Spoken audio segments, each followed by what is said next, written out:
जिंदा मगर मुंजमद, मौत के बाद दोबारा जिंदगी। नाज़रीन, क्या आप सोच सकते हैं कि आप मर जाएं और फिर 100 या 200 साल बाद दोबारा जिंदा हो जाएं? क्या ऐसा मुमकिन है या बस ये एक फिल्मी कहानी है? आइए जानते हैं इसके बारे में। क्रायोनिक्स एक ऐसा साइंसी अमल है जिसमें इंसान के जिस्म या दिमाग को मौत के फौरन बाद -196 डिग्री सेंटीग्रेड पर लिक्विड नाइट्रोजन में महफूज कर दिया जाता है। इस उम्मीद पर कि मुस्तकबिल में जब मेडिकल, जीनियाती टेक्नोलॉजी या नैनो टेक्नोलॉजी तरक्की कर जाए तो इनको दोबारा जिंदा किया जा सके। दुनिया में सिर्फ चंद ही ऐसे इदारे हैं जो क्रायोनिक्स की खदमात को फराहम करते हैं। नंबर 1 पर है एल्को लाइफ एक्सटेंशन फाउंडेशन अमेरिका में ही क्रायोनिक्स इंस्टीट्यूट। और नंबर 3 क्रायोरस रूस में। ये वाहिद ऐसा इदारा है जो गैर मुल्की लाशें भी कबूल कर लेता है।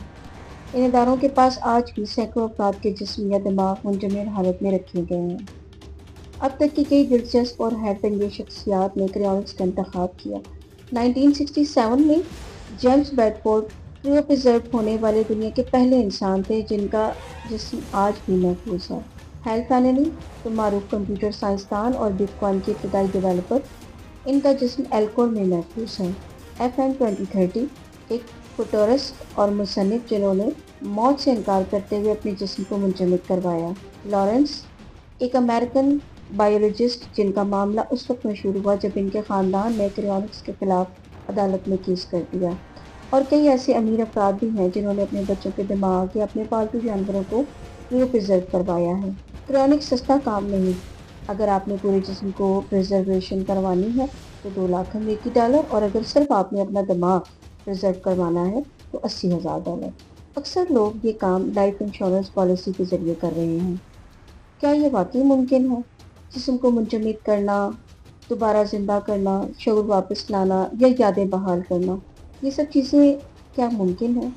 अब तक जो भी इतलात मिली हैं उनके मुताबिक ऐसा मुमकिन नहीं। साइंसदान उम्मीद ज़रूर कर रहे हैं कि मुस्तकबिल में नैनो रोबोट्स या एडवांस मेडिसिन जिस्म की खुलियों को दोबारा फाल कर सकेंगे, लेकिन अभी तक दुनिया में कोई भी ऐसा शख्स क्रायोनिक के बाद दोबारा ज़िंदा नहीं हो सका। कुछ लोग सिर्फ अपना दिमाग भी प्रिजर्व करवाते हैं। उनका मानना है कि असल इंसान शऊर, यादें और शख्सियत है। बाकी जिस्म तो बाद में क्लोनिंग या मशीनी जिस्म से रिप्लेस किया जा सकता है। इखलाकी और साइंसी सवालात तो बहुत से उठते हैं, जैसे क्या ये फितरत के निज़ाम के खिलाफ है? क्या एक इंसान 200 साल बाद जिंदा हो जाए तो वो नई दुनिया में जी सकेगा? क्या वो सिर्फ अमीरों के लिए है? क्या ये सिर्फ मौत से खौफ है या सच्ची साइंसी उम्मीद है? इस्लाम इस हवाले से क्या कहता है? इस्लाम में आपको पता है कि मौत को अल्लाह का फैसला माना जाता है। जैसे कहा गया है कुरान में कि हर नफ्स को मौत का जायका चखना है।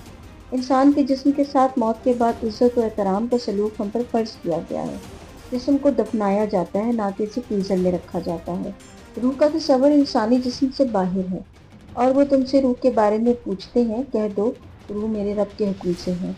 उलमा की अक्सरियत क्रायोनिक्स को गैर शरई करार देती है क्योंकि ये सिर्फ मौत के फैसले को रोकने की कोशिश है, बल्कि एक फितरी बगावत की अलामत भी है। क्रायोनिक्स एक ऐसा ख्वाब है जो सच भी हो सकता है और एक धोखा भी। साइंस आज भी इस मैदान में मुकम्मल कामयाब नहीं, लेकिन कुछ लोग अपनी आखिरी उम्मीद नाइट्रोजन की टंकी में बंद कर चुके हैं। आपका क्या ख्याल है?